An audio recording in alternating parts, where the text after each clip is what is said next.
ఖచ్చితంగా ప్రతి ఒక్కరికి ఒక అరగంట లోపు you need to give him a bed. No patient should say నేను ట్రై చేసినా కూడా నాకు బెడ్ దొరకడం లేదు అన్న మాట ఎక్కడ కూడా రాకూడదు.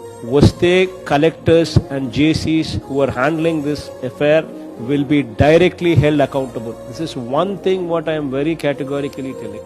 ఎందుకనంటే ఎవరైనా పేషెంట్ వచ్చి నాకు బెడ్ దొరకలేదు అన్న మాట దయచేసి వచ్చింది అని అంటే మన మానవత్వం మీదనే అదొక ప్రశ్న. Please make sure that every hospital లో పనిచేసే ఎవ్రీ డాక్టర్ ఆ మానవత్వం చూపించాలి. No hospital should ever say bed లేదు నేను ఇవ్వను.